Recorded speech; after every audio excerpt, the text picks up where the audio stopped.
Hey, how's it going? I'm Jason Levanture with RealTourVision.com, and you've come to this page, I would have to guess, because you are looking to start up a virtual tour or real estate photography business. The purpose of this video is to give you several good tips to help you get started. So grab your notepad and a pen, and I'm going to go through several key items that are essential for all virtual tour business owners. I guess a little background on me. Many of you might be wondering why you should even listen to me in the first place. I've been in the real estate photography and virtual tour industry now since 1999. It's a passion of mine. I love what I do, and in 2007 I started my own local real estate photography and virtual tour business, and now we also do drone and 3D and on using the RTV software. And it's been quite successful. At Blue Lava Media, we do about 1,300 home shoots a year in climbing. We have 3 drone pilots and 3 photographers. Some of the tips that I'm going to give you today are probably going to seem like they're just common sense things, but most people don't actually get them right, and it's surprising. Others are going to be a little deeper, so here we go. Number one, you need to stand out no matter what you do.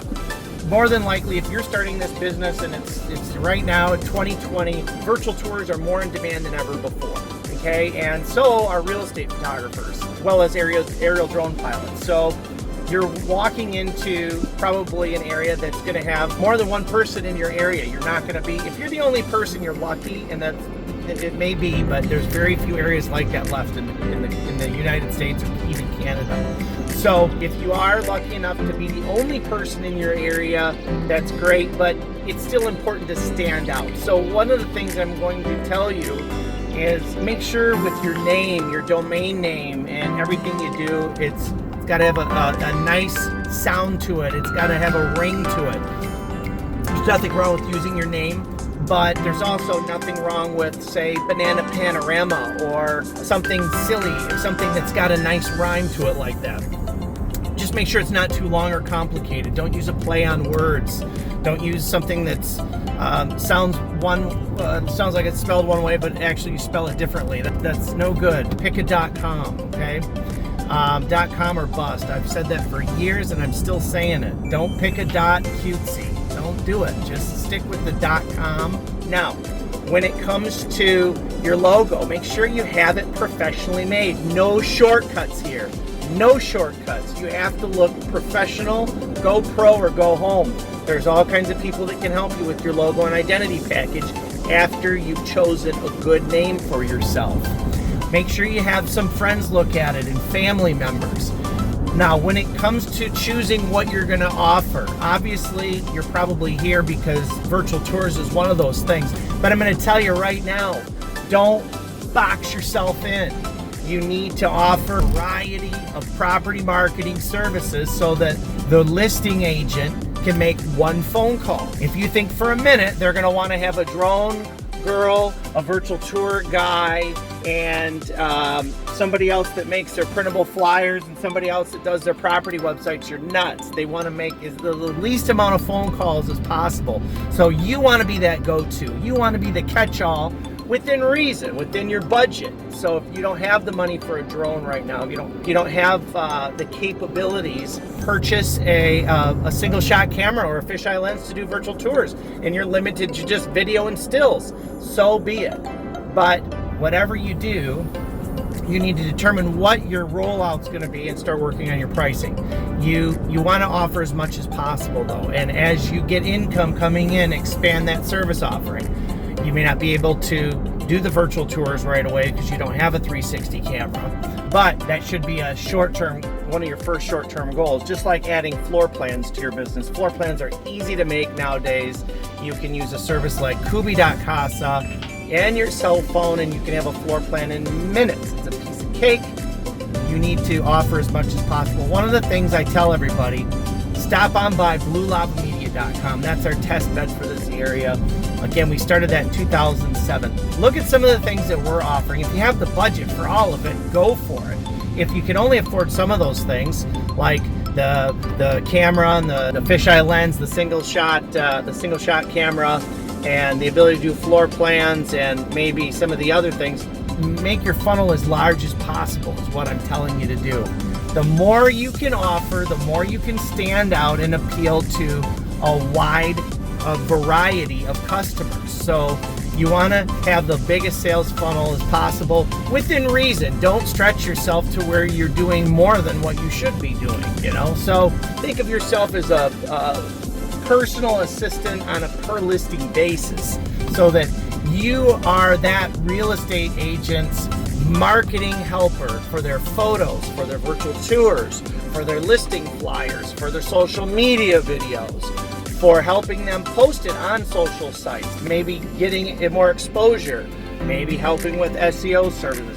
So think about all of that, and then when it comes to choosing a system, you may find that you use a variety of systems. At Blue Lava Media, we chose the RTV virtual tour system to host and deliver all of our photos, rip our flyers, make our social media videos, and we chose RTV because of their robust virtual tour platform. But we also offer Zillow 3D home tours. They're easy to embed into the RTV property website, and it doesn't cost anything. We go up against several Matterport producers here in town, and the Zillow seems to compete very well. However, there are a lot of people on the RTV platform that also use Matterport.